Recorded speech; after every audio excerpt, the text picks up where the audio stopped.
میں نے کہا ہوا قرآن تیرے ساتھ جو بھی جڑتا گیا اس کو شان ملتی گئی، کاغذ جڑا اس کو شان مل گئی، کپڑا جڑا اس کو عظمت مل گئی۔ لوگ کپڑا خریدنے کے لیے جاتے ہیں، جی کتنے تھان خریدنے، کتنے میٹر خریدنا ہے، جی اتنے سوٹ بنانے ہیں، جی کپڑا خریدنے کے بعد دکاندار کو کہا جاتا ہے کوئی 1 میٹر کپڑا دے دو، ہم نے غلاف پہ چڑھانا ہے۔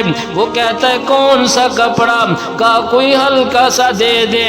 وہ کپڑا اٹھاتا ہے، ایک اس کے پاس پیس پڑا ہوتا ہے، اٹھا کر ایسے پھینک دیتا ہے، کہنے لگا کوئی پیسے نہیں لیتا، کوئی قیمت نہیں لیتا، جاؤ لے جاؤ اس کو قرآن کے اوپر چڑھا دینا۔ ہے بے قیمت کپڑا تھا جو فری کے اندر ملا، دکاندار نے اس کو پھینکا، خریدنے والے نے پیسے نہیں دیے، مفت کے اندر کپڑا ملا۔ جب یہی کپڑا قرآن کے ساتھ جڑتا ہے، جب اس کی نسبت قرآن کے ساتھ ہوتی ہے، جب یہ قرآن کا غلاف بن گیا، جب یہ قرآن پاک کے ساتھ جڑ گیا، غلاف والا قرآن جب کوئی بندہ اٹھاتا ہے، قرآن کو بوسہ دیتا ہے، قرآن پہ ہونٹ بعد میں لگتے ہیں، پہلے غلاف کو چوم رہا ہوتا ہے۔ میں نے کہا یہ شان اس کو کیوں ملا؟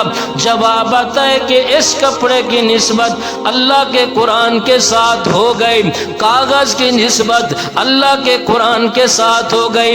کاغذ بڑے قیمتی بھی ہوتے ہیں، لوگ شادی کارڈ چھپواتے ہیں، لوگ بڑے بڑے مہنگے کارڈ شادی کے بنواتے ہیں، شادی ہو گئی، تاریخ گزر گئی، وہ کوڑے کرکٹ میں نظر آتے ہیں، کوڑے کے اندر پڑے ہوئے نظر آتے ہیں، لوگ ان کو جلا دیتے ہیں، پاؤں کے اندر وہ روند لیے جاتے ہیں، لیکن وہ ورقہ، وہ کاغذ کا ٹکڑا جس کے اوپر لکھا ہوا ہے یاسین والقرآن الحکیم، جس کے اوپر لکھا ہوا ہے الرحمن علم القرآن، جس کے اوپر لکھا ہوا ہے تبارک الذی بیدہ الملک وہو علی کل شیء قدیر، جس کے اوپر لکھا ہوا ہے یا ایھا المزمل قم اللیل الا قلیلا۔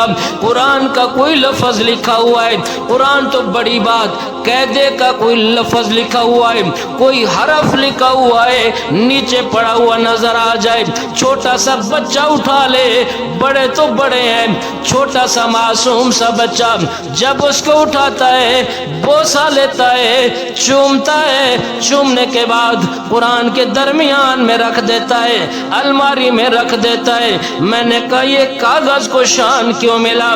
جواب آتا ہے کہ اس کی نسبت بھی اللہ کے قرآن کے ساتھ ہو گئی ہے۔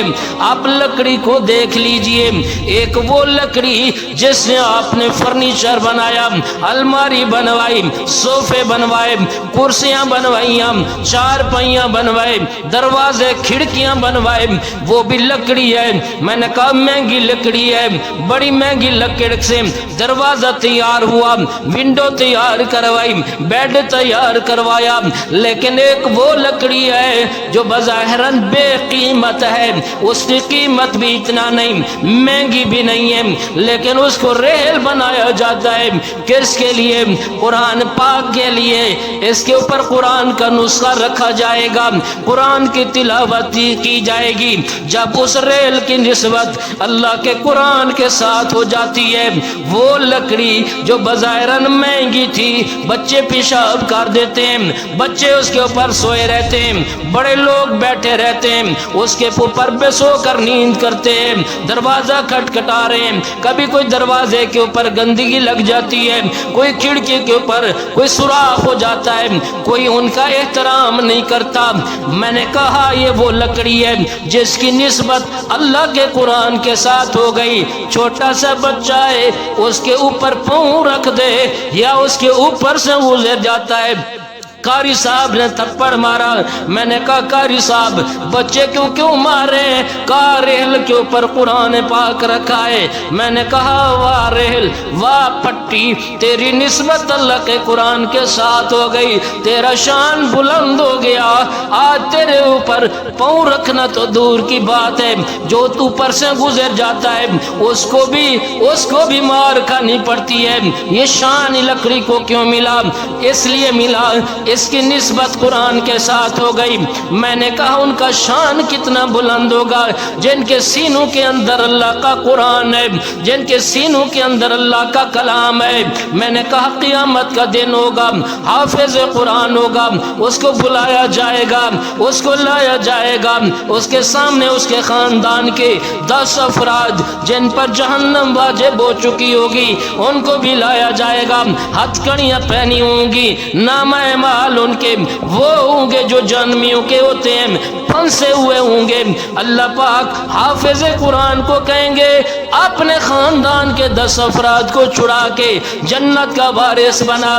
اب وہ بچہ وہ حافظ قرآن اپنی نگاہ اٹھا کر دیکھے گا، یقیناً وہ لوگ جنہوں نے بچے کو مدرسے کے اندر لگوایا، بچے کو قرآن کی تعلیم دلوائی، بچے پہ پیسہ خرچ کیا، بچے کو اپنا بیٹا سمجھ کر بچے کو تعلیم دلوائی، مدرسے کی تعلیم پر وہ راضی رہے، وہ بچہ یقیناً سب سے پہلے اس کو اسی کی طرف اس کی نگاہ اٹھے گی، کہے گا اس کو بھی جنت کا وارث بنا دیا جائے، اس کو بھی رہائی مل جائے، اس کو بھی رہائی مل جائے. میں نے کہا 10 افراد کو یہ چھڑا کے جہنم سے جنت کا وارث بنائے گا.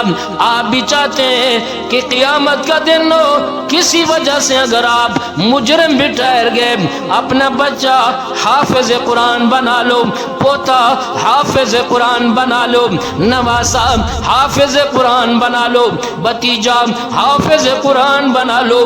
تمہاری اولاد نہیں ہے، تمہارے بھائی نہیں ہے، تمہاری اولاد کی اولاد نہیں ہے، پھر پڑوسیوں میں کسی غریب کے بچے کو لے لیجئے، اس کو مدرسے میں پہنچائیے، اس پر خرچ کیجئے، اس کو واپس لے آئیے، اس کے قرآن کی تعلیم پر، دین کی تعلیم پر خرچ کیجئے. میرا ایمان ہے قیامت کا دن ہوگا جب اس بچے کو اللہ پاک فرمائیں گے 10 افراد کو لے جا جنت کا وارث بنا. تو نے اس بچے کی تعلیم پر خرچ کیا، اس کو لباس لے کر دیا، اس کو خرچہ دیا، پہنچا آتا تھا، لے آتا تھا، پیسے دیتا تھا، جوتا لے کر دیتا تھا، بچے کی ضروریات کا خیال کرتا تھا. قیامت کا دن ہوگا تو پھنسا ہوا ہوگا، قیامت والے دن تمہیں چھڑا کے یہ جنت کا وارث بنائے گا.